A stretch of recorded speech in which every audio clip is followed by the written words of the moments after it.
자, 그럼 이제 오늘 첫 번째 연사님을 소개해 드리겠습니다.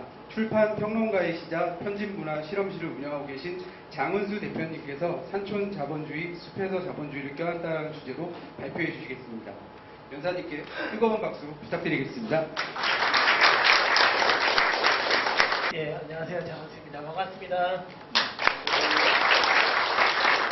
제가 아까 소개했던 KBS 그 TV 책을 보다에 나와가지고 이 책을 같이 김소리 아나운서랑 진행을 했었습니다.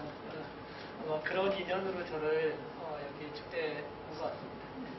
저는 사실 이제 자본주의도 잘 알고 등산도 좋아하는데 산촌 자본주의는 잘 모르겠어요. 개인적으로. 근데 제가 주말마다 충남 홍성에 있는 홍동마을에 가서 지금 봉사를 계속하고 있습니다. 근데 거기가 이제 그 농업경제 대안으로 지금 떠오르고 있습니다. 우리나라에서 최초로 유기농을 했던 곳이고 지금 이제 마을 공동체를 그쪽에서 만들어가지고 적극적으로 시행하고 있기 때문에 여기에 나오는 마을 모델하고 굉장히 유사한 마을 모델입니다. 물론 이제 여기는 산촌을 배경으로 하고 있고 거기는 농촌을 배경으로 하고 있습니다. 그래서 약간의 차이가 나지만 그래서 이제 그 부분에 대해서 조금 이해를 좀 더 도와드릴 수 있을 것도 같습니다.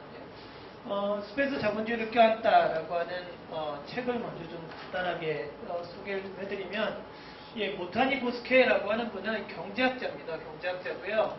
저분은 이제 되게 돈 많이 버는 게 이제 경제학의 일이라고 생각하는데 그게 아니라 적게 벌고 적게 쓰는 저성장 저소비 경제 전문가세요. 그래서 물론 이제 이런 거대한 대도시, 서울과 같은 이 매크로한 도시들은 저런 경제로 유지되기가 굉장히 어렵겠죠. 하지만 산촌이라든가 농촌이라든가 그런 쪽에서는 오히려 이 대량 소비, 대량 생산, 대량 소비의 경제가 오히려 옳지 않을 수 있다. 그래서 새로운 경제적 대안을 좀 준비를 마련해보자. 이런 관점에서 이제 이 연구를 계속하고 있는 전문가입니다. 그러니까 이분이 쓰신 책 중에 이제 뒤에 조금 소개해드릴 텐데 대표적인 책이 일본 디플레이션의 진실이라는 책입니다. 그러니까 저희도 이제 내년부터 본격적으로 맡게 될 텐데 저출산 고령화 사회에서 어떤 경제적으로 어떠한 일이 벌어지느냐 그것 때문에 지금 사실 여기에 나오는 산촌자본주의라든가 이런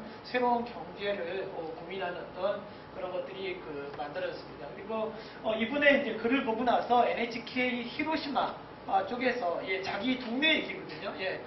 자기 동네에 새로운 경제의 모습이 나온 걸 보고 그걸 취재해서 지금 이 책을 만들었습니다. 근데 일본에서는 신서라고 하는 형식이 있습니다. 신서는 뭐냐면 잡지하고 책의 중간쯤 되는 그런 책입니다. 그래서 굉장히 빠른 속도로 이슈를 소화하면서 최신 정보를 직장인들이 이렇게 수용할 수 있는 이 책들이 되게 얇은데 그런 어떤 빠른 속도로 최신 정보를 수용할 수 있게 만드는 그런 책의 종류를 신서라고 부릅니다. 근데 해마다 일본 신서 중에서 가장 중요한 책들을 뽑아가지고 대상을 수여하거든요.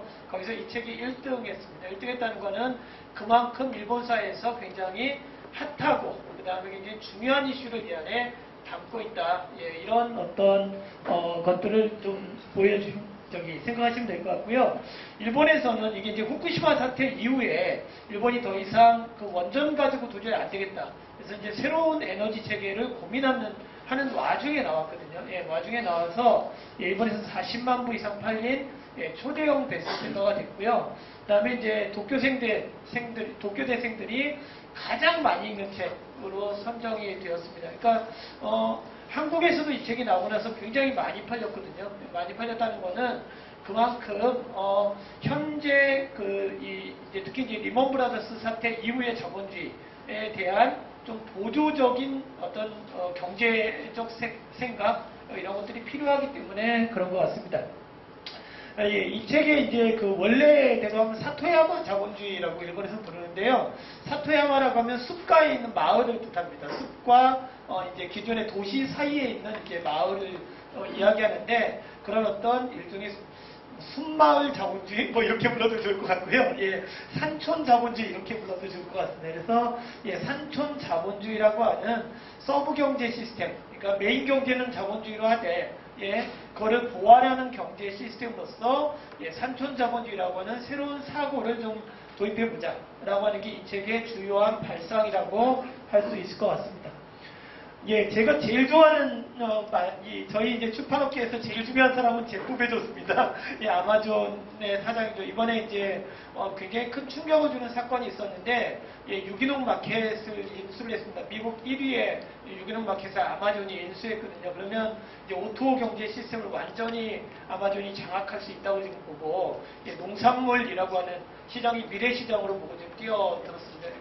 그러한 어떤 것들이 이 제프 베조스의 비전에 있는 거죠. 근데 이분이 뭐라고 얘기를 하냐면 오랜 시간이 흘러도 변하지 않는 사실이 무엇인지를 알 수만 있다면 거기에는 큰 투자하고 노력을 해도 괜찮을 것이다 라고 이야기를 합니다. 아마 산촌 자본주의 같은 것도 그런 개념 중에 하나가 되지 않을까 그런 기대를 좀 해보고 있습니다. 이번에 얘기는 그런 거거든요. 시간이 아무리 지나도 사람들은 가장 빠르게 배송하는 회사를 선택할 것이다. 이런 것들입니다. 근데 그래서 이제 20년 동안 지난 20년 동안 아마존은 돈을 한 번도 가져가지 않았습니다. 20년 연속 적자였고요. 20년 연속 적자인데 실제로 돈을 못 벌어서 적자가 아니고요. 새로운 기업에 계속 투자하느라고 적자를 봤습니다. 그래서 작년에 처음으로 흑자를 냈어요. 근데 흑자가 나자마자 지금 제일 비싼 유기농 기업을 사들였습니다. 그러니까 올해 또 적자를 보겠죠. 그러니까 미래를 위해서 이제 계속 투자를 하는 그런 기업이라고 보시면 될 것 같습니다. 산촌주의, 자본주의를 아주 간단하게 설명을 해드리면 그렇습니다. 자본주의 경제는 기본적으로 돈의 흐름을 이제 이 테마로 삼아가지고 움직이는 경제라고 할 수 있습니다. 한마디로 돈을, 저희가 이제 자본주의 하면 자본 회전율 이런 걸 따지는데 돈을 많이 굴릴수록 굉장히 좋은 기업 이렇게 이야기하는 거죠. 그래서 아까 소개 동영상에서 나왔지만 돈 많이 벌고 많이 쓰면 되잖아 라고 하는 어떤 회전의 시스템으로 운영되는 게 이제 자본주의 경제라고 한다면 산촌 자본주의라고 하는 것들은 사람이 살만한 경제. 왜냐하면 우리 인생에서 제일 중요한 건 시간입니다. 우리는 한 번밖에 못 살기 때문에 우리의 시간을 전부 돈 버는데 쏟아붓고 나면 실제로 우리가 행복해지기 위한 시간이 굉장히 부족하거든요. 그래서 행복해지기 위한 시간은 그럼 언제 만들어지는 거야? 영원히 안 만들어질지 모르죠. 근데 그러한 것들을 한번 추구해보자 라고 했을 때 좀 대안적으로 생각해 볼 수 있는 경제 이런 것들을 좀 이야기할 수 있을 것 같고요. 돈에 의존하지 않는 경제. 그러니까 저희가 이제 이 행복해지기 위해서 계속 물건을 사들이잖아요. 그러니까 물건을 사들여서만 유지되는 그런 경제가 아니라 물건을 사들이지 않고도 돌아가는 경제가 있을까? 가령 이제 이 책에서 주로 대상으로 삼는 건 석유입니다. 석유나 가스 같은 것들을 사들이지 않고도 만약에 경제가 돌아갈 수만 있다면 그것이 훨씬 더 좋은 경제의 모습이 되지 않겠냐. 이런 것들을 좀 이야기를 하고 있습니다. 그래서 이 책에서 주로 다루고 있는 거는 어떤 거냐면 되게 주변에서 산촌입니다. 주변 이제 산촌 마을이 산촌 도시들이 이제 배경인데요. 이 산촌에서 이용 가능한 산촌 자원 두 가지입니다. 크게 보면 당연히 나무가 있겠죠. 산촌 자원이니까 나무가 있고요. 먹을거리 같은 것도 산속에서 되게 풍요롭게 납니다. 그리고 역시 사람이죠. 사람이 사람을 도와주게 되면 저희가 돈 없어도 할 수 있는 일들이 되게 많아지거든요. 그러니까 사람이 사람을 도와주면서 천연자원을 최대한 활용하는 어떤 그런 기술을 개발해서 유지되는 그런 어떤 자본주의. 그 중에도 이제 핵심은 에너지 자립에 있습니다. 에너지 자립 경제를 어떻게 만들어갈 것인가. 이게 산촌자본주의의 주 관심사라고 할 수 있을 것 같습니다. 이게 이제 국가 단위에서 성공한 유일한 나라는 오스트리아입니다. 오스트리아가 지금 뒤에 좀 자세히 설명을 드리는데, 오스트리아에서는 국가 단위로 지금 산촌자본주의가 성공한 나라로 평가받고 있고요. 그러면서 이제 오스트리아가 이제 800만 정도밖에 안 되는 되게 작은 나라거든요. 근데 이제 그런 나라에서 운영되는 시스템이 일본에서도 통용될 수 있지 않을까라고 해서 이제 일본의 주코쿠 산지라고 일본 최대의 임업 산지가 있습니다.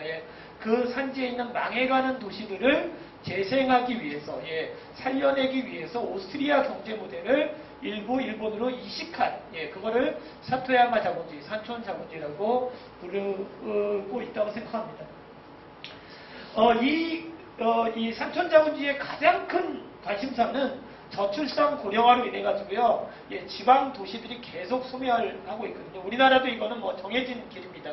지금대로 그대로 놔두면 뭐 경북이라든가 강원도라든가 경남이라든가 전북이라든가 전남 이런 데 있는 이 크고 작은 도시들이 뭐 읍이겠죠. 읍면들이 순식간에 뭐 20년 안에 거의 소멸할 걸로 지금 예측이 되는데, 그런 어떤 이 지방 소멸을 어떻게 극복할 것인가. 그러려면 지방에 사람이 살아야 되잖아요. 근데 지방에 사람이 살도록 만들려면 어떤 경제 시스템을 운영하는 게 좋은가라고 하는 문제가 이 책의 중심적인 문제라고 할 수 있을 것 같습니다. 두 번째는 뭐냐면, 지금 이제 정부의 기조도 탈원전을 자꾸 이제 추구하고 있고요. 뭐 당장의 대안은 아닐지라도 지금 이제 원자력 문제는 후쿠시마 이후로는 전 세계에서 어떻게 해서든지 탈원전이라고 하는 것들을 실현해야 된다는 관심사들이 너무 커지고 있습니다.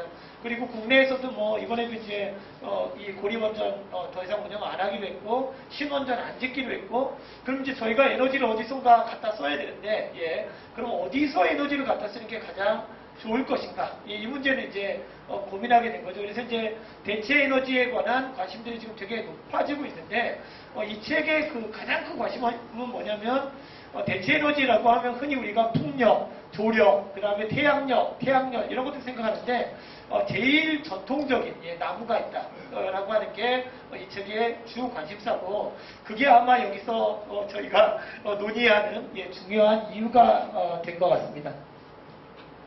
제가 마이크를 잘 못 써가지고 지금 죄송합니다. 이게 이제 그 마니와시라고 하는 데서 이제 이 경제 시스템을 주로 시험을 했습니다. 지금 보시면 알겠지만, 그 마니와시가 저 위에 지금 산들 보이시죠? 우리나라 태백산맥과 같이 주코크 산지들이 이렇게 쭉 일본의 등뼈를 가로지르고 있거든요. 그러니까 그 산골 중에 산골입니다. 완전 산골이고요. 인구가 한때 10집이 있었는데 3집까지 줄어들었습니다. 그러니까 인구가 30% 정도로, 70%가 인구가 사라진 거죠. 이런 도시가 지탱할 리가 없잖아요. 당연히 지탱이 불가능합니다. 근데 이 도시를 살리기 위해서 주변에 산촌자본이라고 임업자본이죠. 주로. 그렇죠. 자원을 이용해서 이 마니와시를 되살리는 그런 프로젝트. 그 다음에 바로 옆에 있는 히로시마현이거든요. 바로 옆에가. 히로시마현에 있는, 제가 잊어버렸는데, 바로 옆에 있는 도시도 하나, 살리려고 하는 프로젝트를 계속 운영하고 있습니다. 근데 저기가 이제 오카야마라고 하는데, 일본에서는, 오카야마가 일본의 유기농의 최전선입니다. 그래서 밑에 기반이 굉장히 좋은 된 거죠. 들에서는 유기농을 하고, 산속에서는 우리식으로 하면 뭐라고 할까요? 신토부리. 자기 땅에서 직접 농업산물들을 만들어내고 그걸 직접 소비하는 그런 시스템을 구축하려고 애를 쓰고 있습니다. 일본 마니와시에서 그럼 어떻게 하고 있나 라고 좀 보면요, 주코크 산지라고 하는, 우리나라 같으면 태백산맥과 같은 그 산지에 이 마니와시가 위치하고 있습니다. 근데 뒤에 보여드릴 텐데, 목재 연료를 활용한 친환경 스토브로 아까 밥도 짓고 그렇잖아요. 밥을 짓고 그 다음에 그걸로 국도 끓이고, 그래서 그러면 뭐 옛날 저희 가마솥 생각하시면 돼요. 이동식 가마솥입니다. 이동식 가마솥으로 뭐라고 해야 되나요? 최소한의 식생활들을 해결해가는 그런 친환경 스토브를 굉장히 광범위하게 도입을 해서 석유하고 가스의 수입을 최소화하는 그런 실험에 성공했습니다. 그리고 여기 이제 임업하시는 분들이 관심 제일 많은 게 저 목재 펠릿이에요. 아마 뒤에 정말 그 전문가 선생님께서 보여드리겠지만, 저 목재 폐기물을 압축해가지고 연료 펠릿을 만들어가지고요, 저 목재 원료 바이오매스 산업에 투자했습니다. 그래서 발전을 석유나 석탄이나 원자력이 아니고 목재를 이용한 발전을 하면서 예, 저희가 이제 시골 도시들은 다 문제가 뭐냐면 에너지 수입하느라고 돈 다 쓰거든요. 그래서 지방 재정의 대부분이 사실 한전에 이 돈 내주는 적자가 제일 큽니다. 그러니까 그 문제만 해결할 수만 있다면 지방 재정은 상당히 좋아질 수 있는 거죠. 그러니까 그런 문제들을 좀 해결했다라고 하고요. 되게 놀랍게도 예, 나무 에너지만으로 예, 저 마니아시 소비 에너지 전체의 11%. 예, 이거는 대체 에너지율 중에서 정말 높은 기록이거든요. 뒤에 이제 오스트리아는 거의 28%, 예, 30% 가까이가 지금 이제 나무 에너지에서 나오고 있습니다. 그러니까 그런 어떤 충당률이 11%에 이르는 일본의 대체 에너지 그 충당률 중에 가장 높은 기록을 예, 기록하고 있습니다. 그리고 이제 뭐 이 재밌는 실험도 이제 여러 가지 했는데요. 아까 왜 그 버려진 밭에서 소 키워가지고요, 예, 우유도 생산하고요. 친환경 우유인데 보통 우유보다 5배 비쌉니다. 5배 비싸도 사는 사람들이 줄 서서 사는 거죠. 워낙 그 친환경으로 잘 만들어진 방목우유, 제대로 된 방목우유고요. 그다음에 이제 그 각자 집에서 기른 채소를 이용해가지고 예, 최소한의 먹을거리들을 예, 해결하는 예, 그런 뭐 이건 우리나라에도 농촌도 다 그렇습니다. 예, 그런 어떤 화학 경제를 좀 추구하는 게 특징이라고 할 수 있습니다. 예, 그리고 이제 그 대표적인 게 이제 공공기관이나 예, 이런 데서 지역에서 생산하는 예, 채소나 산물들, 예, 산물들을 전부 예, 소비해주는, 예, 식재료로 소비해주는 그런 경제 시스템을 운영하고 있습니다. 그러니까 가능하면 밖에 돈 안 쓰는 거예요. 예, 밖에다 돈 안 쓰고 내부에서 계속 돈이 돌아가게 만드는 그런 시스템을 만들었다고 보시면 될 것 같습니다. 바로 옆에 쇼바라시, 제가 아까 잊어버렸는데, 예, 히로시마현에는 이제 쇼바라시가 있습니다. 바로 근처에 있는 데고요. 여기는 뭐냐면 역시 마찬가지로 목재 연료의 친환경 스토브로 전기하고 석유연료 대체하는 건 똑같고요. 예, 마니아시하고 똑같은 전략을 쓰고 있습니다. 그 다음에 이제 어떤 걸 하고 있냐면 먹을거리하고 비료 같은 것들도요. 예, 지역 내에서 자체 생산합니다. 자체 생산하고 자체 소비하고. 그러면 이제 외부에 나가 있는 비료들을 안 쓴다는 얘기죠. 종합 비료회사나 이런 데서 비료들을 가져다 쓰면 무조건 적자를 보니까 예, 가능하면 자기 내부에서 비료도 만들고 그 다음에 이제 먹거리도 완전히 충족하고 예, 그런 일종의 자립경제 시스템을 구축하려고 굉장히 애를 썼고요. 그 다음에 더 놀라운 건 지역화폐입니다. 이게 시 단위에서 지역화폐가 되는 경우는 아직 좀 되게 드문 케이스거든요. 그러니까 지역 내에서만 쓸 수 있는 자체화폐를 만들었어요. 그래서 지역은행을 만들어가지고 자기 지역에서 돈을 벌고 쓰는 것들을 자기화폐로 해결하는, 그러면 돈이 밖으로 빠져나갈 확률이 되게 적어지겠죠. 예, 그런 어떤 시스템을 만들었고요. 그 다음에 신토부리로 무공해 식품을 생산해서 아까 얘기했듯이 학교나 관공서나 이런 데들은 지역 내에서 생산한 유기농 식품을 100% 소비하게 만드는 그런 시스템을 구축했다고 보시면 될 것 같습니다. 예, 이게 가능한 거는요. 예, 지역 내에서 화폐가 돌아가게 되면 가격이 비싸든 싸든 상관없어요. 왜냐하면 지역 내 사람들이 다 먹고 살고 하는 거니까 돈이 밖으로 빠져나가지 않거든요. 그러면 실질적으로 가격도 기하급수적으로 낮출 수 있습니다. 그렇게 생각하시면 될 것 같아요.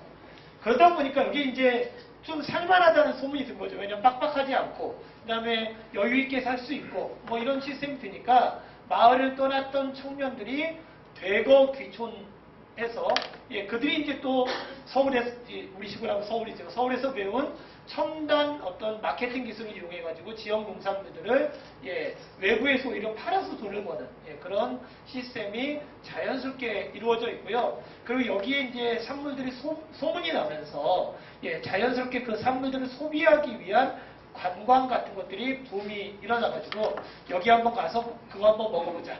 뭐 이런 것, 아까 그 우유 같은 것들이 이제 그런 건데요. 이 잼, 우유 이런 것들을 소비해 보고자 하는 그런 열망 같은 것들이 일어나 열풍이 벌어져가지고 지역 경제가 살아나는. 그래서 이제 망했던 지역 도시, 예, 지방 도시가 되살아나는 어떤 그런 기적을 이루었다고 보시면 될 것 같습니다.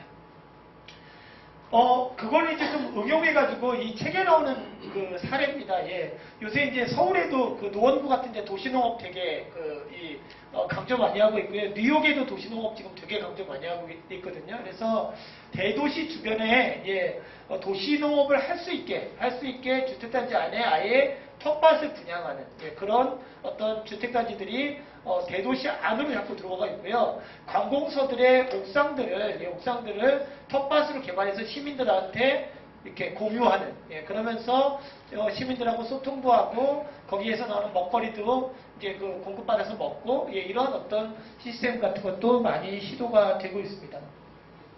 이게 아까 얘기했던 그 친환경 스토브입니다. 꼭 그 군고구마 굽는 것처럼 생겼잖아요. 바로 그 군고구마 굽는 거하고 똑같이 생겼어요. 실질적으로. 효율은 되게 높습니다. 옛날 군고구마 구면 효율이 낮아가지고 밥 못 짓거든요. 근데 얘는 이제 기술 개선을 통해가지고, 밥도 짓고, 국도 끓일 수 있고, 빵도 만들어 먹을 수 있게 그런 어떤 효율이 굉장히 높은 스토브인데요. 보시다시피 엄청 싸게 생겼잖아요. 되게 쌉니다. 되게 싸고요. 고장도 거의 안 나요. 그러니까 한 번 사면 한 20, 30년도 쓸 수 있을 것 같아요, 느낌이. 원리는 전 잘 모르겠고, 여기 전문가들 계시니까 잘 아실 것 같습니다. 그럼 오스트리아 사례를 좀 보면요. 오스트리아는 역시 마찬가지로 주코크 산맥 아니고, 이번에 알프스 산맥에 있는 거죠. 그래서 알프스 산맥에 위치한 인구 820만 정도 되는 소국입니다. 아주 작은 나라인데, 실제로 헌법에다가 탈원전이 명기되어 있습니다. 그러니까 여기는 원자력을 쓰지 않겠다라고 결의를 했고요. 지금은 또 어떻게 더 나아가고 있냐면 그 석유도 쓰지 않겠다 지금 이러고 있어요. 석유도 쓰지 않겠다 쪽으로 나아가고 있습니다. 왜냐하면 오스트리아도 마찬가지로 저희랑 마찬가지로 에너지가 자립될 수 없는 나라거든요. 석유도 하나도 안 나고 석탄은 모르겠습니다. 석탄은 좀 나겠죠. 근데 거의 그런 게 안 나는데 그럼 어떻게 살 것인가? 라고 얘기했을 때 나무 활용을 통해서 에너지 자립을 만들겠다. 그리고 에너지가 자립이 되니까 외부에 나가는 돈이 별로 없는 거예요. 그러니까 이 국가의 어떤 경제가 굉장히 좋아진 거죠. 그래서 전체 실업률이 4%밖에 안 되고 이 4%는 완전 고용입니다. 이거는. 왜냐하면 여기는 여성 고용률이 포함돼서 4%거든요. 지금. 그러니까 거의 기적적인 이 수치라고 할 수 있을 것 같고요. 1인당 명목 GDP가 지금 11위입니다. 그러니까 우리나라보다 훨씬 잘 사는 거죠. 그런 나라가 달성되어 있습니다. 현재 2013년 현재 재생에너지 사용률이 28.5%고요. 그 중에 이제 나무 에너지를 활용한 것이 거의 대부분이라고 보시면 될 것 같습니다. 그래서 지금 이제 어떻게 그러면 이제 제일 문제가 되는 게 나무 함부로 되면 어떻게 되냐 이 문제가 바로 벌어지거든요. 그러니까 근데 철저하게 벌목 관리사 같은 것도 두고 있어요. 그래서 아무나 벌목을 못하고요. 감벌 전문가들이 지정하는 나무만 베는 방식으로. 그래서 이제 전체 살림이 쭉 생산하는데 생산한 나무 중에 70% 정도만 이용하고 있습니다. 그리고 무슨 얘기냐면 베어도 될 정도로 산림자원의 증가 속도만큼 지금 나무를 베어내고 있다는 얘기죠. 그러니까 조림 같은 것들을 엄청 계획적으로 지금 잘하고 있는 거죠. 그래서 성공한 어떤 그런 케이스인데요. 지금 목표는 100%입니다. 그러니까 이 나무의 생장하는 나무의 100%를 전부 활용하는 그런 국가가 되겠다라고 이야기하는데 지금 우리나라는 얼마나 되나요? 되게 낮을 것 같은데 지금 잠복만 많고 거기다가 여튼간 그렇습니다. 그리고 이제 건축 여기서 이제 그 나와 있는 것 중에 제일 신기한 게 목재 건축입니다. 목재 건축인데 나무를 가공해 가지고 9층 건물까지 지을 수 있는 공법 재료 이런 것들을 만들어 가지고 지금 전 세계적으로 이게 이제 원래 독일에서 개발됐는데 실용화는 오스트리아에서 성공했습니다. 그리고 일본 같은 데서 지금 9층 건물 오스트리아에서 이미 9층 건물까지 나왔고요. 지금 장기적으로 11층, 15층도 총 나무만으로 만들 수 있게 그렇게 만들겠다라고 지금 기술이 계속 개발되고 있는 중인데 굉장히 당연히 나무를 지었으니까 친환경이겠죠. 그리고 근데 불에 타는 거 되게 염려하는데 불에 안 탄대요. 그러니까 안 타는 그런 어떤 특수 기술 같은 것들을 개발해서 전 잘 모르겠습니다. 이 부분은. 근데 그런 게 있나 봐요. 그래서 이 목조 건축물 다들 이 목조집에 살고 싶어 하는데 이런 게 이제 대규모로 들어오게 된다면 훨씬 좀 이렇게 임업이라든가 이런 것들이 발전할 수 있는 그런 가능성이 생길 것 같습니다. 좀 인상 깊었던 게 이거였어요. 개인적으로 오스트로포머라고 해가지고요. 4년에 한 번씩 개최된다고 그러거든요. 근데 2019년에 개최됩니다. 2015년에 있었거든요. 근데 세계 최대 규모의 임업 기계 전시회고요. 이 4년에 한 번씩 오스트리아가 자랑하는 최첨단 임업 기술이 소개되는데 제가 이거를 이제 저렇게 이제 모여가지고 하는데 사실 저게 평지에서 하는 게 아니고 산 하나를 통째로 깎아가지고요. 거기다가 전부 일종의 임업 기계들을 쭉 전시해가지고 실질적으로 작업하는 걸 좀 보여주더라고요. 그래서 이제 이 기계를 파는 그런 전시회인데 되게 인상 깊은 전시회고요. 첨단 임업 기술이 아마 여기서 해마다 4년에 한 번씩 소개가 되는 걸로 알고 있습니다. 혹시 관심 있으면 한번 가보시는 것도 좋지 않을까. 저 이거 관계없습니다. 이 집하고.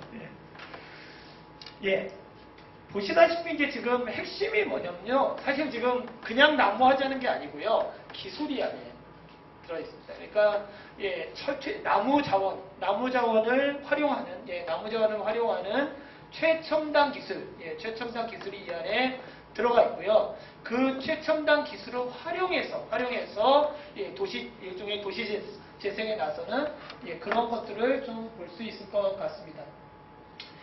그 기술 중에 하나가 이제 페일립입니다. 이 메이켄 공업이라고 하는 데서 이제 일본에서는 대표적인 의료 성공했는데요.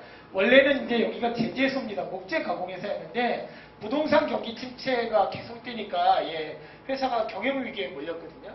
그러면서 이제 어떻게 했냐면 나무를 태우는 발전소를 만들어가지고 스스로 에너지를 해결해야 되겠다라고 결의하고 투자를 해서 목재 폐기물을 바이오매스 연료로 가공해서 발전 사업을 일으켜가지고 위기를 탈출했습니다.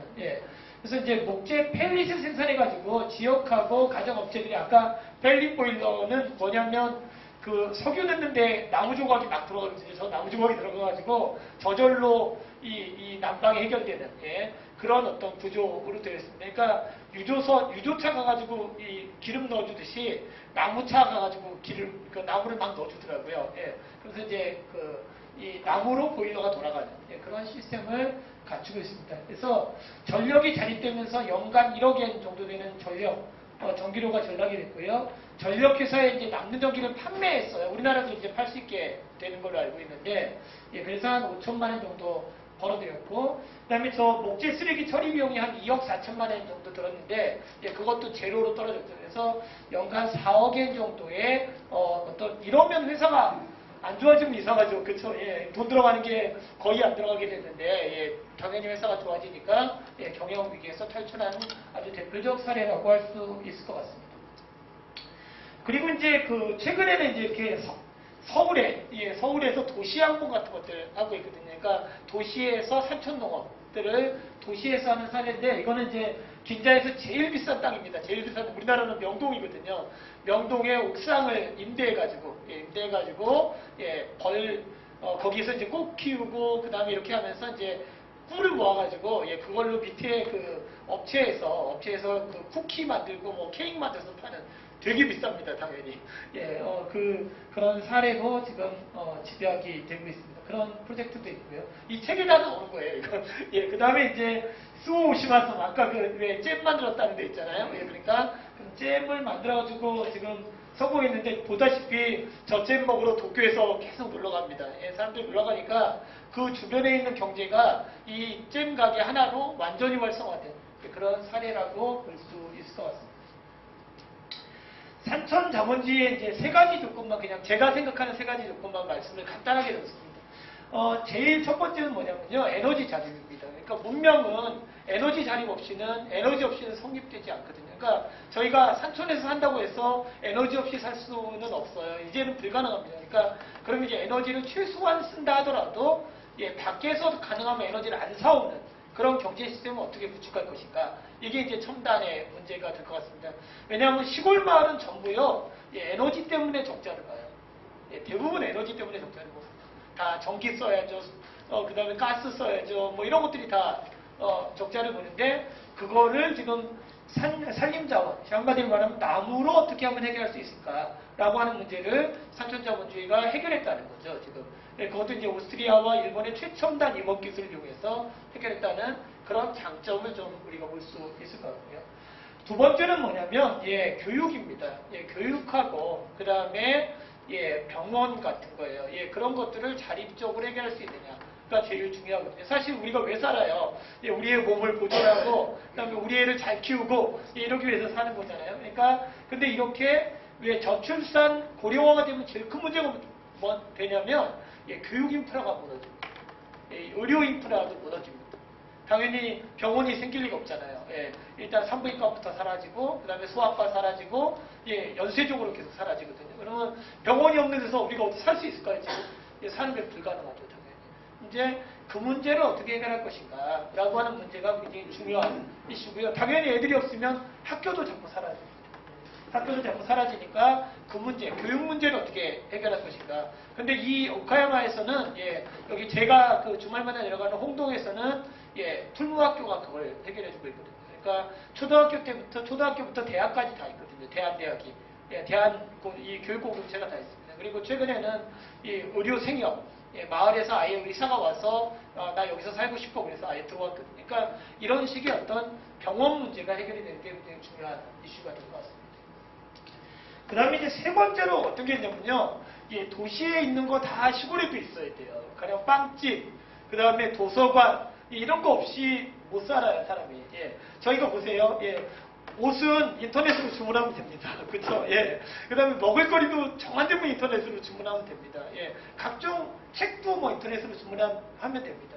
하지만, 예, 사람들이 서로 모여가지고 이야기할 수 있는 음악당, 예, 그 다음에 도서관, 예, 이런 것들은 예, 마을에 없으면 안 되거든요. 근데 이 산촌 지역에서 제일 먼저 붕괴되는 게 공공시설이에요. 그런 공공시설의 이용자가 빵으로 떨어지거든요. 노인들이 무슨 그걸 하시겠어요. 그러니까 잘 안 하게 되는 거죠. 예. 그러니까 이제 그분들을 어떻게 다시 이제 저런 문화적 기반을 다시 만들어내냐. 그러려면 빵집도 있고 이래야지 젊은 사람들이 와서 살지 않겠습니까? 빵집 없는 데서 요새 젊은 사람은 안 살아요. 예. 그러니까 이제 문화 자체가 이제는 인간의 기초적인 욕망이라는 거죠. 그래서 도시재생을 얘기할 때 저런 문화를 어떻게 이제 만들어낼 것인가. 그러면 마을에 있는 걸 가지고 잼도 만들 수 있어야 되고, 그 다음에 마을 사람들이 모여가지고 도서관에서 책도 읽어야 되고, 음악 연주도 들어야 되고, 뭐 이런 시스템을 만들어야 되는 거죠. 예, 그런 거, 지금 이제 한국의 지방에 가면 이런 거에 대한 관심이 되게 적은데, 이런 문제들을 어떻게 해소할 것인가. 이 문제에, 예, 오카야마는 완전히 성공한 데 속합니다, 지금. 예. 그런 것들을 조금 고민을 해보시면 될 것 같습니다. 제일 중요한 건 이 부분인 것 같습니다. 예, 미래 문명이라고 하는 것들이 다른 데서 생겨나는 게 아니고요. 다른 데서 갑자기 뚝 떨어지는 게 아니고요. 자연과의 끊임없이 깊은 대화에서 나온다는 거죠. 그러니까 저희가 답이 없을 때마다 어디에 돌아가야 되냐면 우리 주변에 있는 자연을 돌아보고 예, 그 자연과 얼마나 조화를 이루면서 살 것인가, 내지는 자연을 최대한 활용해서 살 것인가, 이런 문제들을 고민하지 않으면 안 되는 거죠. 예. 곧 저희가 이제 저출산 고령화 사회로 완전히 진입하게 됩니다. 그러면 예, 지난 일본의 20년 동안이 저희한테 굉장히 큰 도움이 될 거예요. 그 경험이. 예. 그 경험이 충분히 활용될 수 있는 예, 그런 고민을 저희가 같이 해봤으면 좋을 것 같습니다. 예, 마치겠습니다.